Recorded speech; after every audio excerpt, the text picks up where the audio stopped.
My name is Claes Andrén. I am a scientist focusing on nature conservation. The plants and animals we see in nature today are the survivors of many difficulties. They are the winners of a ruthless competition. Only the smartest have remained. They are equipped with the best possible features based on the conditions in which they live.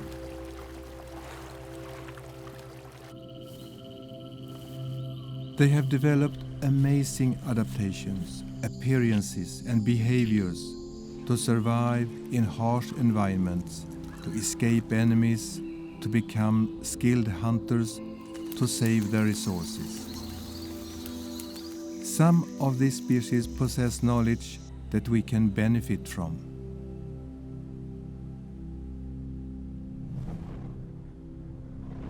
Nature's own innovations that can help us develop new materials, key technologies, energy-saving design and pioneering medicines to affect aging and cure cancer.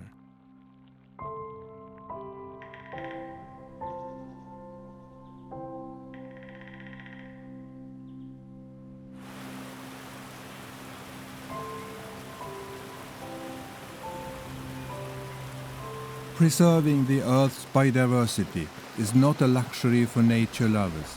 It is a critical issue for all of us.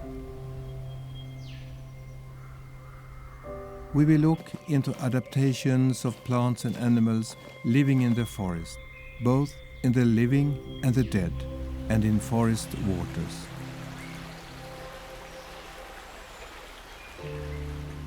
Beetle larvae that live in old dying trees and which influence the modern forestry in a decisive way.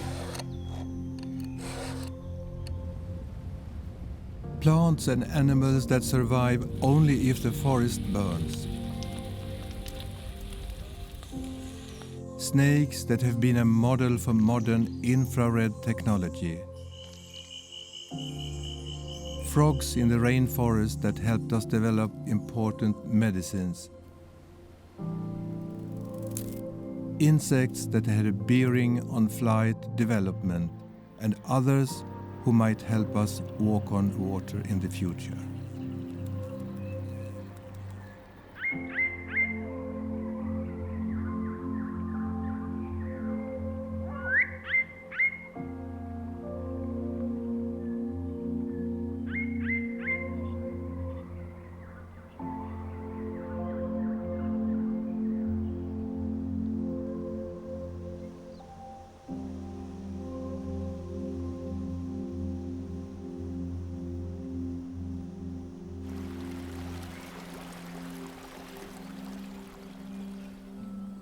The forest has a given place in the Nordic people's souls.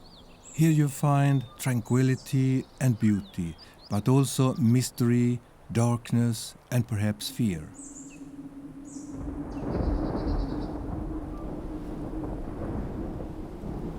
The old forest aroused people's imagination. It was always full of supernatural beings, but we don't see them so much nowadays. Like misty veils, fairies in white dance at dawn near the forest water. If you see a beautiful woman in the woods, then check her back. If it's a hollow, rotten tree trunk, then it's the forest lady. At a watercourse, a being attracts young woman by playing the violin, magically and beautifully. It's Necken's way of seducing. If the worst happens, he pulls the maiden down into the depths. The trolls have different shapes, like large boulders with a hat of moss, or strange roads and tree stumps.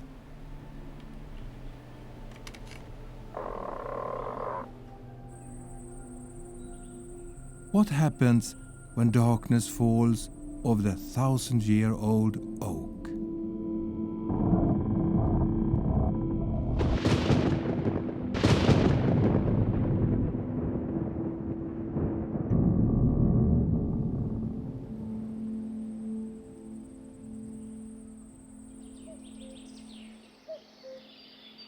Many researchers say there is no primeval forest in Sweden or any other place in Europe or even on Earth. If you consider primeval to mean not influenced by man. But there are still wild forests, well-preserved old forests with high nature values.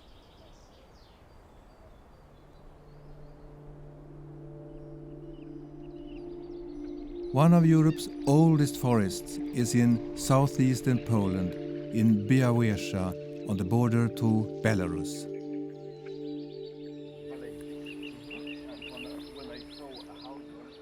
Białowieża forest is the best preserved forest in Europe which we still have.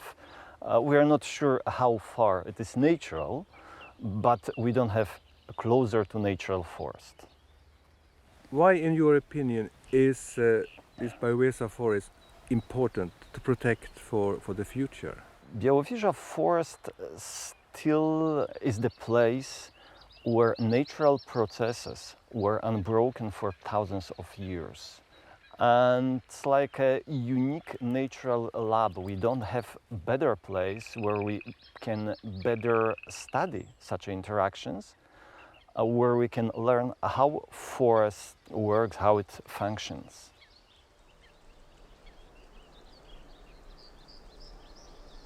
Open grassland in the forest is usually a result of human land use. The European bison is one of the natural wild grazers that spread throughout Europe after the last ice age.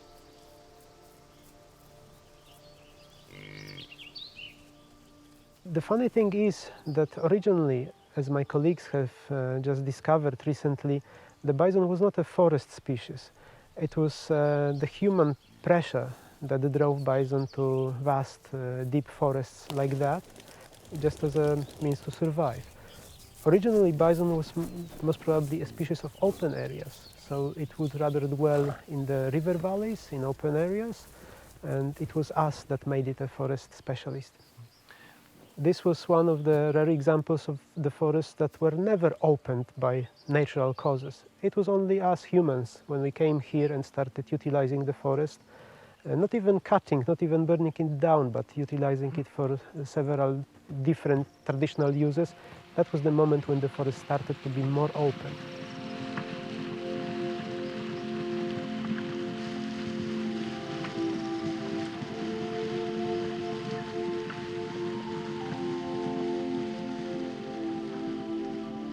The forest was established in Sweden when the inland ice withdrew 10,000 years ago.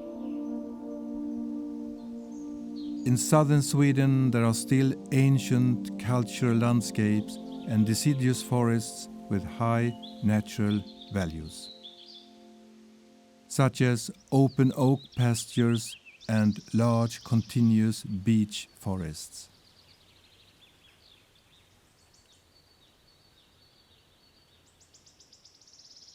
At a closer look, there are clear signs of recent land use.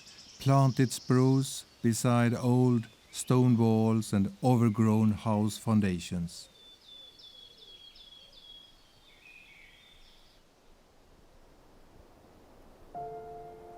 In northern Sweden there are large national parks. Several of these are more than 100 years old.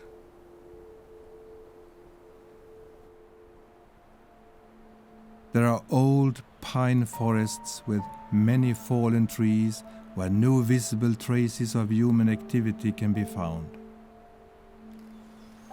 But also mighty spruces that stood here for hundreds of years. At higher altitudes, the mountain birch forest dominates. The higher you go, the lower the birch trees become. On the mountain tops, the creeping dwarf birch is predominant, more like a bush than a tree.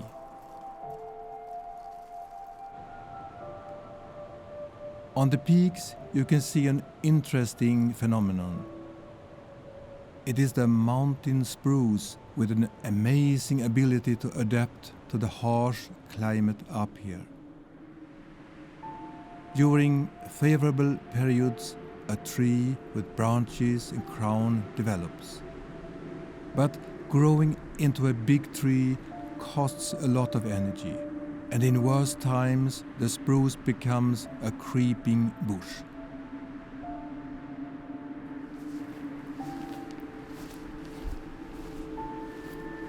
The oldest living mountain spruce is found in Fyllefjällets National Park. It's called Old Chico. The tree itself is only a few hundred years and 5 meters high, but the root system is almost 10,000 years. It is thus the oldest known living tree in the world. Many large and old pines in the mountains have a twisted trunk. It is most clearly seen on dead trees without bark. The fibers in the tree trunk have a greater tensile strength than compressive strength. It means that in a storm the tree is weakest on the lee side, where it is pressed together. But if the tree is twisted, then the pressure on the lee side will be spread over a larger surface, and it will therefore be able to withstand the hard wind better. A twisted trunk also leads away the wind. This has been used, for example, when building large chimneys fitted with a spiral twist on the outside.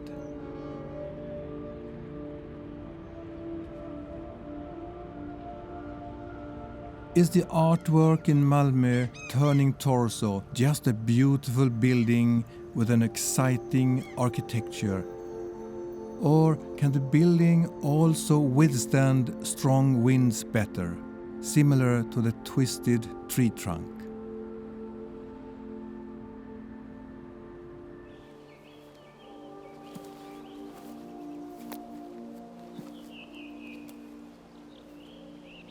The social values and our experiences of forests have recently been more highlighted. Jag möter alla sorters människor. Det som är gemensamt för dem, det är ju att de har ett stort naturintresse.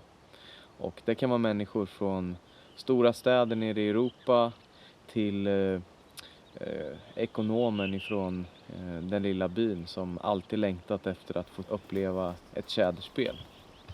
Jag tror att människor som kommer till en gammal skog, de söker lugnet. Jag tror de söker känslan av någonting, känslan av en skog. Och att få med sig någon form av minne av en rofylld miljö där naturen får ha sin gång. During the summer and autumn, many choose the forest for some pleasant hours of mushrooming or picking berries. Or maybe just for the moment's enjoyment of the forest's delights. Jag tror att skyddad natur är en av de stora förutsättningarna för landsbygdsutveckling. Och det ser man ju här där jag bor, hur många som får sin försörjning av det. I eftermiddag så ska jag ta med ännu en grupp på en av mina mest populära aktiviteter. Och det är ju älgsafarin, där man får åka ut och möta skogens konung.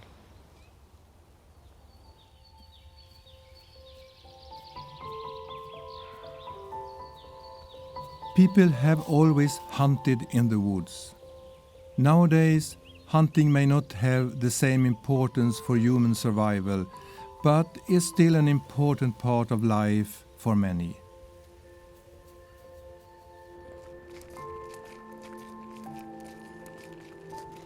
And the social aspect must not be underestimated, being together in a beautiful environment and gathering around the fire.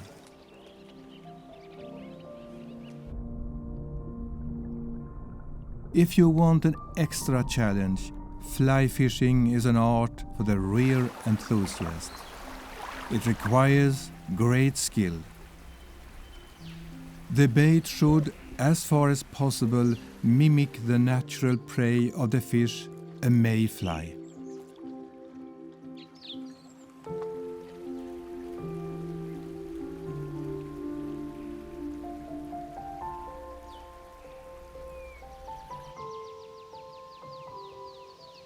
Most people know that the forest provides timber, firewood, and raw materials for paper. But the forest gives us many more services that are difficult to price.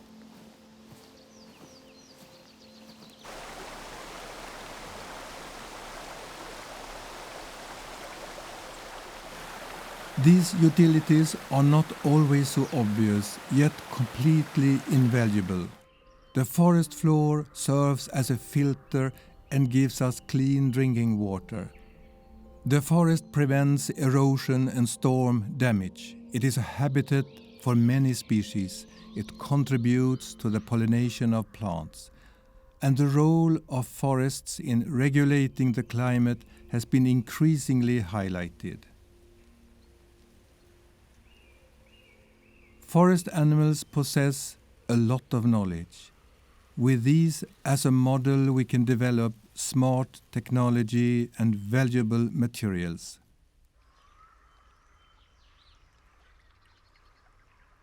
Animals in forest waters also offer exciting technology.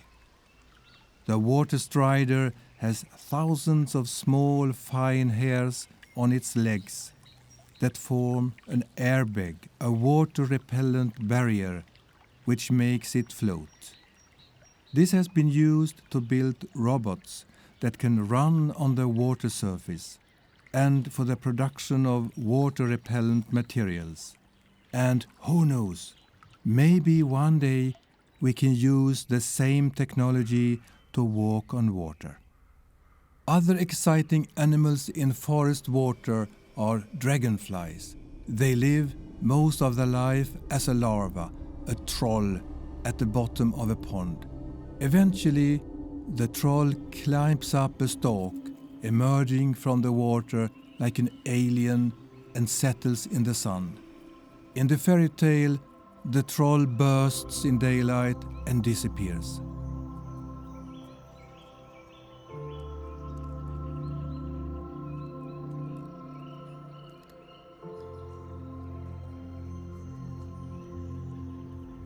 Our ugly troll cracks along the back when it comes into the light, but turns into the most beautiful of creatures, a master of the air.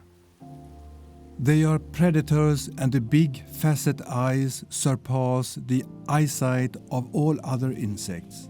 The wing pairs can move independently, in or out of time with each other. Maneuverability is outstanding, and the dragonfly can stand still and hover, fly swiftly in different directions, dive downwards and crosswise.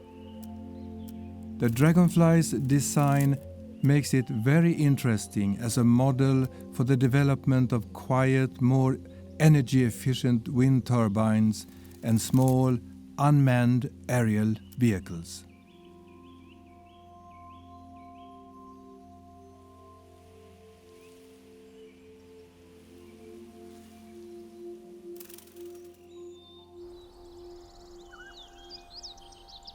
The forest has been one of Sweden's most important natural resources. A landowner's own forestry work is still the economical backbone to keep the countryside living. In the future, forests can be even more important, as our economy is increasingly based on renewable raw materials. Sweden's forest policy has two equal goals. The forest is to be managed so that it sustainably yields a good return while maintaining its biodiversity.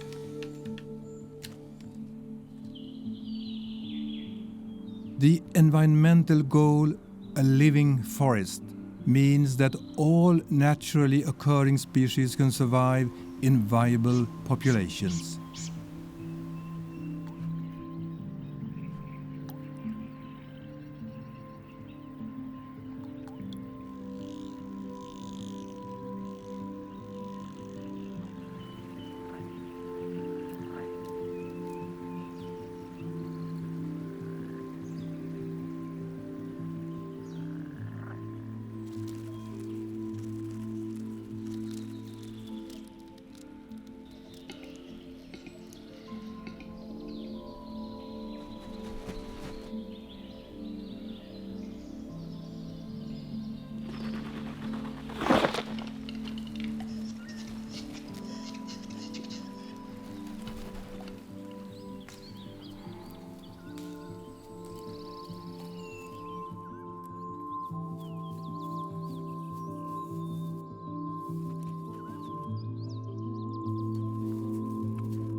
climate point of view, it is important to leave the old forests for free development.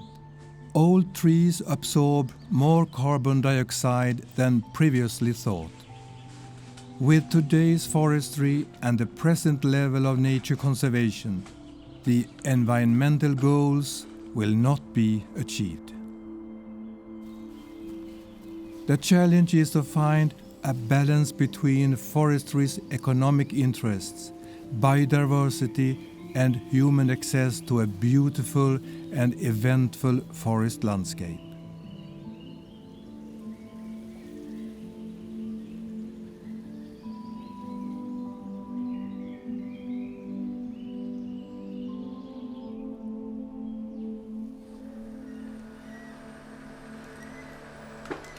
Today's forestry is highly mechanized, and a single harvester can cut and stack 350 trees in certain lengths in a single working day.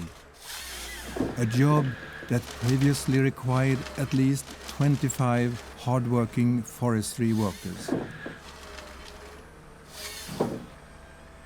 Previously, forestry work was performed manually. The development of the modern chainsaw was crucial for safety and efficiency. The felling cut determines the direction the tree will fall. The wedge helps to force the tree in the right direction.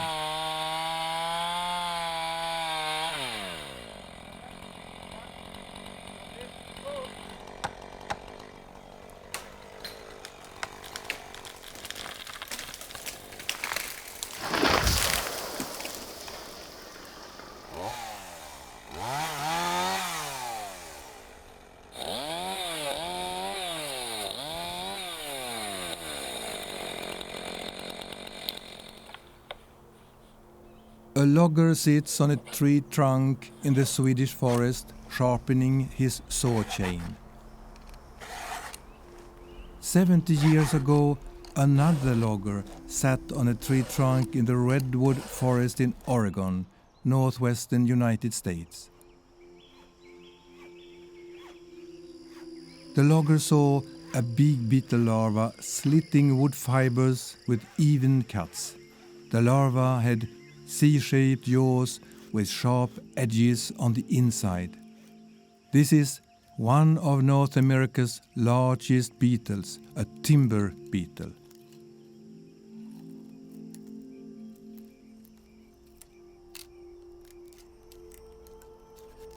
A close relative to the timber beetle lives in Sweden. The adult beetle deposits its eggs in cracks in the bark of old pines. The larva then lives between the wood and the bark, where water and nutrition are transported. It eventually transforms into a fully developed beetle. A hot summer night, it emerges from its cavity inside the tree.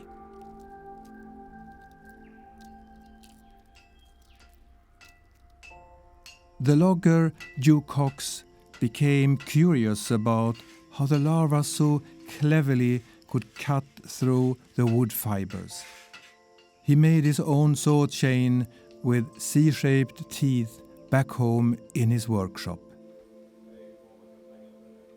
The chain proved to work surprisingly well, and Joe Cox began to manufacture and sell his new chain to other forest workers. The demand increased and the business developed into large-scale production. Joe Cox's discovery developed into one of the world's largest forest companies. The early chainsaws were heavy and dangerous to use. The saw chain looked different and the teeth had a different shape. We will meet Åke Björkhem and Lennart Karlsson, two enthusiasts who spend a lot of time on old-fashioned chainsaws. Vad kan det ha betytt, Åke, när man utvecklade den här nya typen av sågkedja? En säkrare kedja vad det gällde vibrationer och framförallt så blir det mycket lättare att fila. Ja. Den gamla kedjetyperna var ju väldigt svåra med många olika vinklar att fila och denna är ju betydligt enklare. På vanliga enmansmotorsågar så finns det ju idag svärd upp till 84 tum. Det är ju över 2 meter. Som en man använder och då kan han gå in ifrån 4 olika håll med det. Det betyder ju att han kan ju såga ner trä som är 4-5 meter i diameter utan problem. Men vad väger en sån såg? Ja, 20 kilo eller någonting väger det kanske med ett sånt där svärd på. Den nya lätta enmansåg.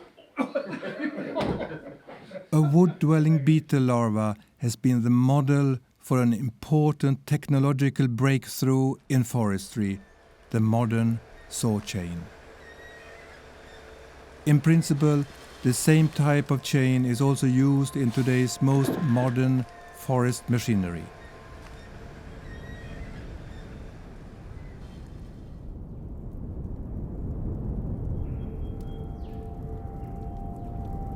Fire is a natural element in our forests, although most fires today are caused by men through incautious handling of fire or by sparks from trains and machines. In the summer of 2014, Sweden's largest forest fire in modern times raged, and 14,000 hectares of forest burned down. A large part of the burned area has today become a nature reserve where various research projects will follow the continued development in detail. Hundreds of species are dependent on fire, and some have advanced technology to detect it at a distance.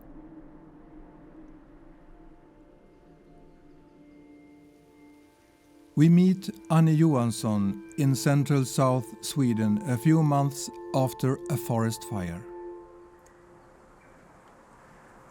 Du släcker bränder, Annie, men jag har förstått att du också anlägger bränder. Hur kan det komma sig? Ja, jag hjälper till i bägge delarna. Anlägger kanske är lite tufft ord, men vi är med och planerar och utför naturvårdsbränningar. Alltså väl planerade bränningar i rent naturvårdssyfte. Ja. Och varför gör man det? Det finns många olika anledningar, men det är olika biologiska anledningar. Vi vill få tillbaka alltså elden som störningsmoment i naturen som den har funnits innan. Det gynnar lövskog, det gynnar tallskog och det gynnar en hel del insekter, svampar, lavar. Det finns en lång rad arter som gynnas av branden. Planned forest fires within demarcated areas can be an important management method for promoting and maintaining a high biodiversity in the forest. When there are no fires, the forest changes and species dependent on fires have difficulties in surviving. Här har vi en tall som är skadad vid brandtillfället. Den här skadan kommer sedan synas efter många år. Det kallas för brandljud. Okay, ja. Och skär vi då ett snitt av det här trädet så kan vi då räkna årsringarna i tallen och se vilket år skadan skedde. Här ser man att den har dött, barken har dött vid en brand 1726. Oj, så det är ett mycket gammalt träd. Ja. Det här är ett gammalt träd. Det här är ju ett tecken på att brand är en naturlig företeelse. Ja, det är ju ett tecken på att branden har varit närvarande på precis den här platsen där stubben var. Ja. Precis de här årtalen och man kan se intervallen. Så har man då sådana stubbar från hela landet så är det ju liksom ett bevis på att branden är en del av naturen. Här är ju hjortron, ja. Här är hjortron, ja. Nu är vi ute på myrmark, så här kommer hjortron. Det kan vara en effekt av elden, tror du? Det tror jag absolut. Det är många ställen man ser att hjortronen kommer i full fart efter en brand.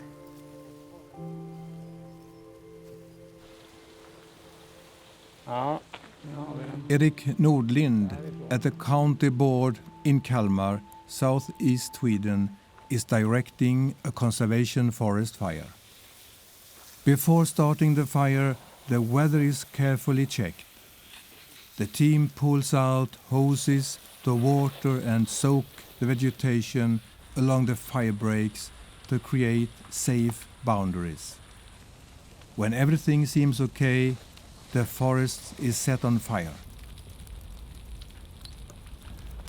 Once the desired results are met, the fire is extinguished, but anthills and stumps can glow for a long time.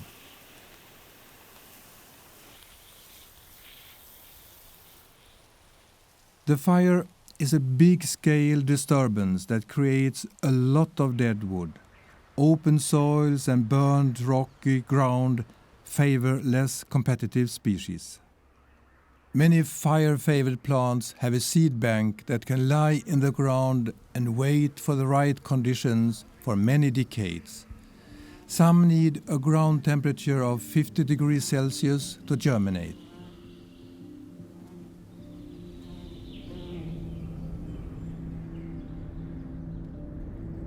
The sooty black beetle is equipped with special aids for locating forest fires from a long distance.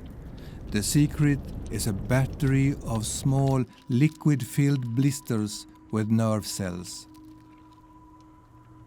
Even very low heat causes the fluid to expand and increase the pressure on the nerves, which in turn sends a signal to the brain informing it of the fire. The sooty black beetle is first in place and initially has no competition from other species. It can quickly lay its eggs in the still, smoky wood, and the larvae then live in and off the wood. This inconspicuous and small beetle is equipped with advanced technology. The detectors on the antennas can sense smoke from a forest fire up to 50 kilometers away. Perceiving low heat radiation from a long distance is the best method of detecting forest fires. Researchers try to mimic the beetle's sensitive technology, but so far the sooty black beetle is superior. In Spain, a wireless system of sensors on tree trunks that collect weather data has been set up and can detect and predict the development of forest fires.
The tropical rainforest is found in a belt around the equator. It is important in terms of our climate. By absorbing large amounts of carbon dioxide from the atmosphere, it can reduce global warming. The rainforest is the Earth's lung. It produces a large part of the oxygen we need for breathing. Therefore, it is worrying that we have lost more than half of our rainforest in the last 100 years. The tropical rainforest is 60 million years old. The long time and a steady and warm climate with plenty of rain has led to the development of rich biodiversity.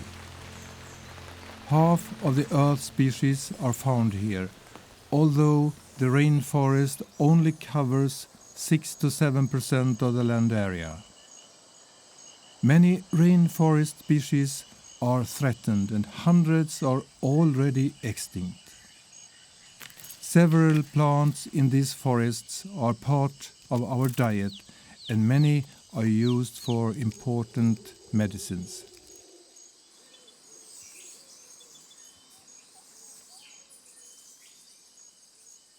In Central and South America, there are amphibians that can produce strong toxins. They are called dart frogs and use that toxin as an effective defense against predators. The frogs eat insects, which in turn have eaten toxic plants. The toxic molecules are transported through the frog's body and stored in special glands in the skin. The distinct and contrasting colors tell a predator that the price is high if you try to eat me. Indigenous people like the Embarachoco in Colombia have traditionally used toxins from dart frogs on their arrows when hunting with blowpipes. Especially the yellow dart frog, one of the world's most poisonous animals, with the appropriate scientific species name Terribilis. The secretion of the skin from certain dart frogs contain toxins that are 200 times stronger than morphine. They can be used medically to relieve pain and stimulate cardiac activity. The amphibian skin is thin and sensitive and is in close contact with the surrounding environment. It is used for breathing as oxygen is absorbed directly from the air through fine blood vessels. Glands in the skin produce substances that protect against external impact, especially from bacteria.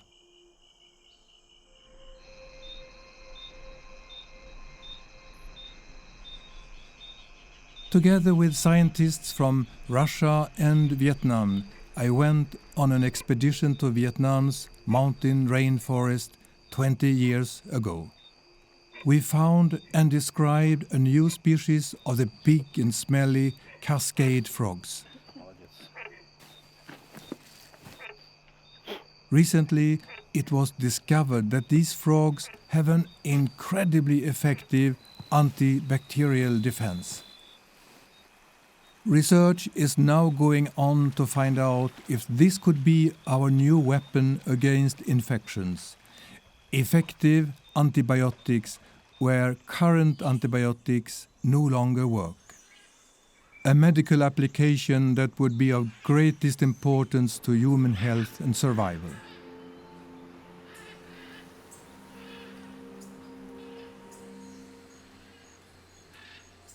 Climate change, loss of habitats and diseases have caused major problems for rainforest amphibians.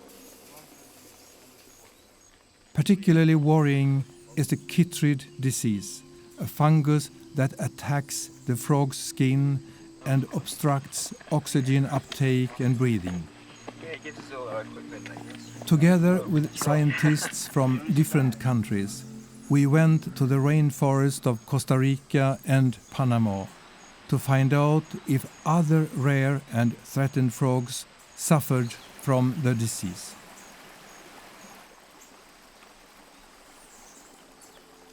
The terrain was sometimes difficult and demanding to get through.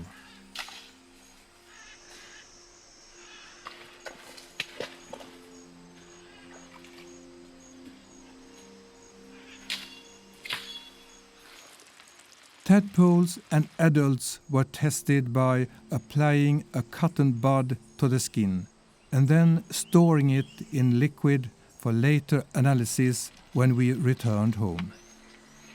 We could confirm that many very rare frogs were still there. Several of our findings were new and unknown species. They have now been described by the team and given scientific names. After sampling, all animals were released back to the place where they were found.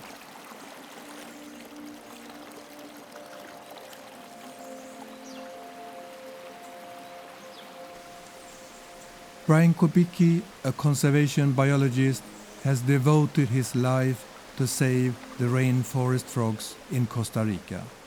He pays special attention to the critically threatened lemur leaf frog, which until recently was thought to be extinct. He has turned his own land into a rainforest nature reserve, restored and added small pools where the frogs can reproduce.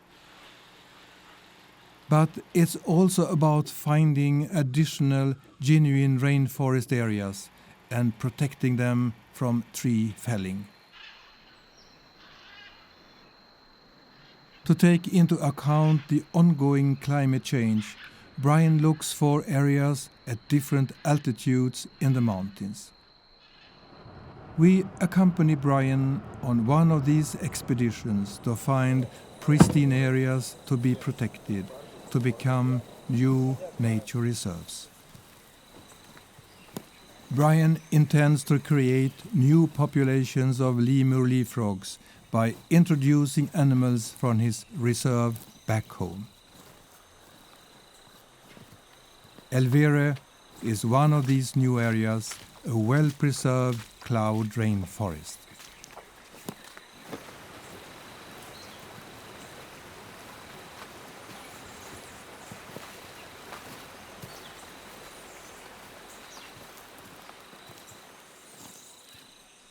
Andrew Gray, a conservation biologist and frog expert at the University of Manchester, UK. He has led the International Lemur Leaf Frog Project and coordinated the applied conservation work. Here with a dwarf form of the red-eyed tree frog. As its name suggests, it's a lot smaller, but also it lacks the bars down the side of its flanks. It's still got the red eyes, but they're very metallic looking. Look. And it's so cool to come across these.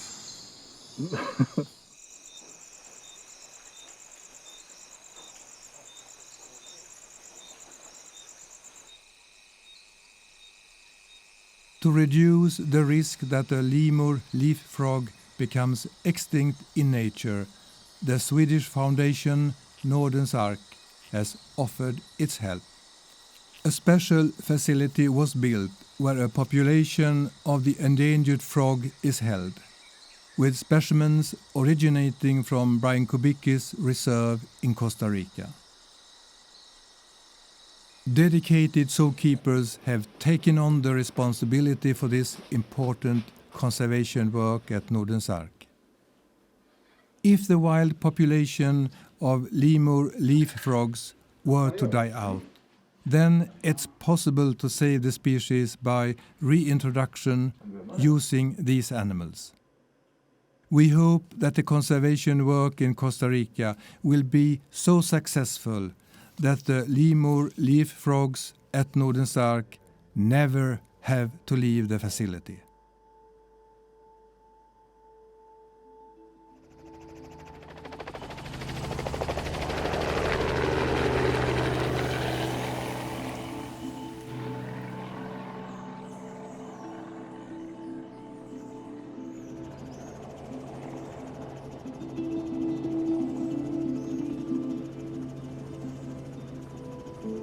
We return to the rainforest, but now to Queensland in northeastern Australia.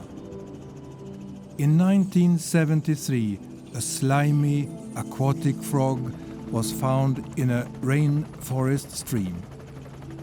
It was a completely unknown species for science. The reproduction of the frog proved to be unique. The young developed inside the female stomach. Nothing like this had ever been seen in the animal kingdom.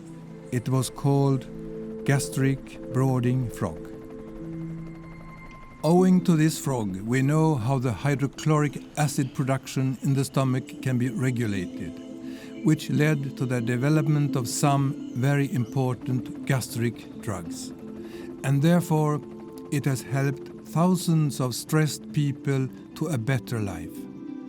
But the latest observation of the gastric brooding frog was made in 1985. Together with scientists from Australia, we will try to rediscover the frog that gave us so much valuable knowledge.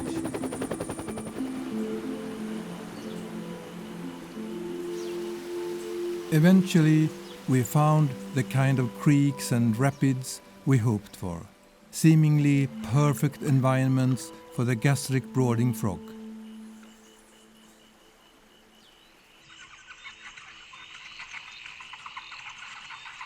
One rainy night, we woke up to a deafening sound. It was the red-eyed tree frog calling in hundreds on the mountainside next to the tent. The storm and rain had triggered the breeding.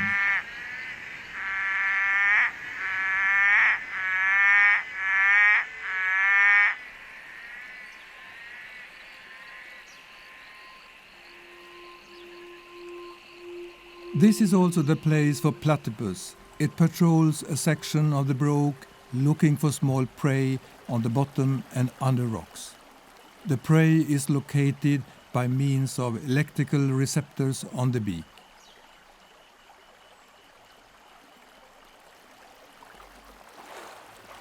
A strange mammal with a beak, it lays eggs and nurses its young.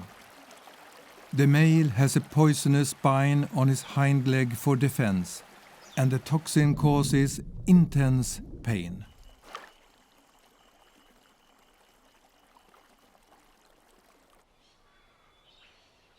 Kookaburra, Australia's largest kingfisher, famous for its laughing call.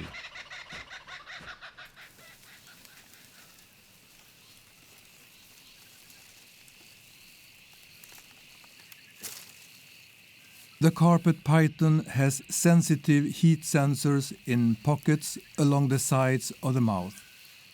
With the help of these, the snake can detect a prey in the dark. A temperature difference of less than 1 degree is enough. It determines direction and distance with its tongue. Heat-sensitive pits in snakes were used as a model for development of modern infrared technology, such as in cameras and night binoculars. We continue further into the rainforest, to areas that no researchers have previously visited. We hope the chytrid fungus has not spread here. A difficult disease that has killed many amphibians in tropical countries and may explain why the gastric brooding frog has not been found for more than 30 years.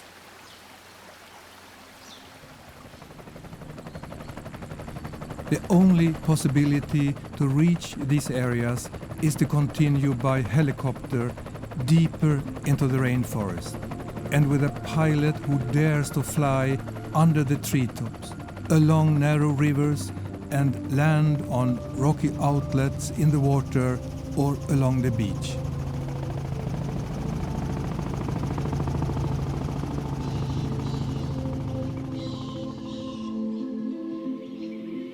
Large tree ferns make it feel like prehistoric times.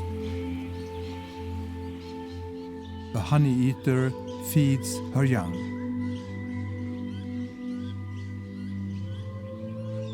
Despite its strong colors, the rainbow lorikeet is sometimes difficult to detect inside the foliage.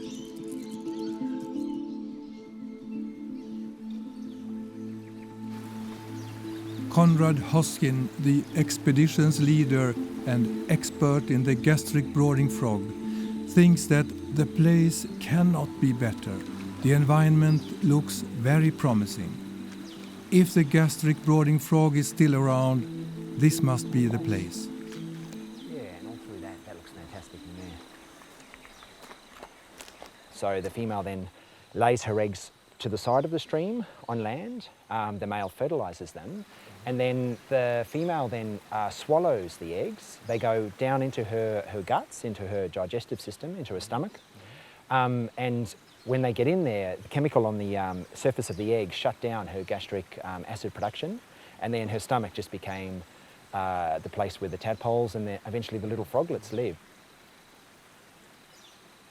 So people then very quickly wanted to learn how the frogs were doing this. How on earth could the female shut down her gastric acids and not digest the eggs? I mean, that would be the sensible thing that would happen, right?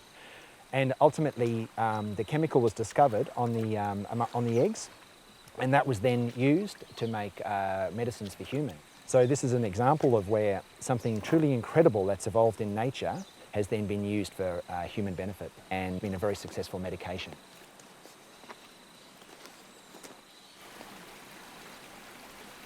Despite hard work, the gastric brooding frog cannot be found. Maxine Pigot works at the Australian National University. By analyzing the water, she can detect DNA from the amphibians present in the stream.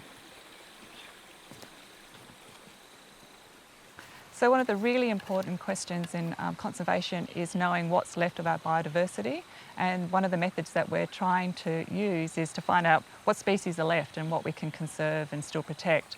So all of the species that are present in this stream will leave DNA through their feces or through their body cells and things like that.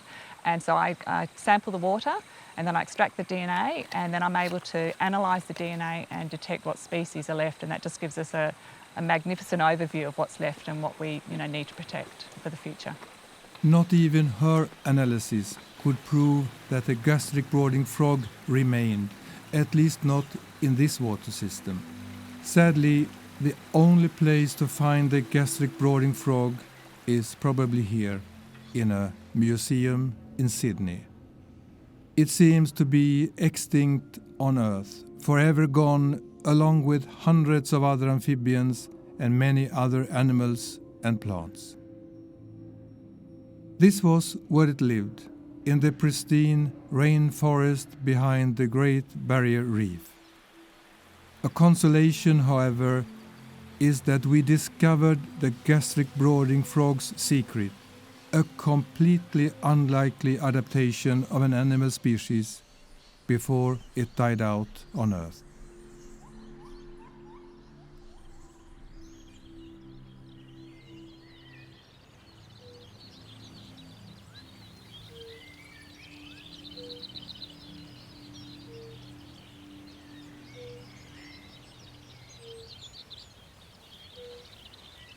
We are back in Sweden. That's how our trip began, near the water where life once started. Here in shallow pools on the coastal meadow, one of our most unique species lives in a viable population. But that has not always been the case. It is a fire-bellied toad who died out in Sweden in the early 1960s. By recreating a functioning habitat, breeding and reintroducing frogs of Danish origin, we now have one of Europe's best populations of the fire-bellied toad.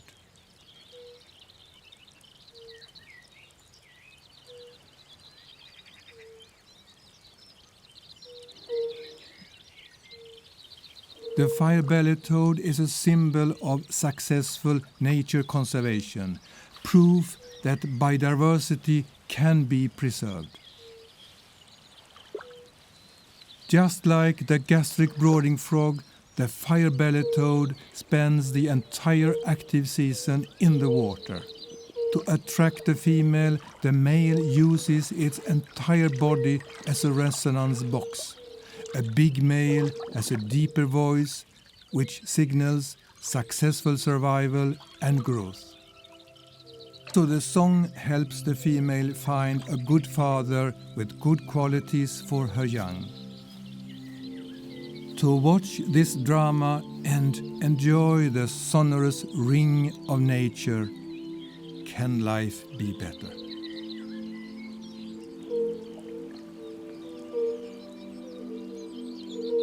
Time has come for thoughtful reflections.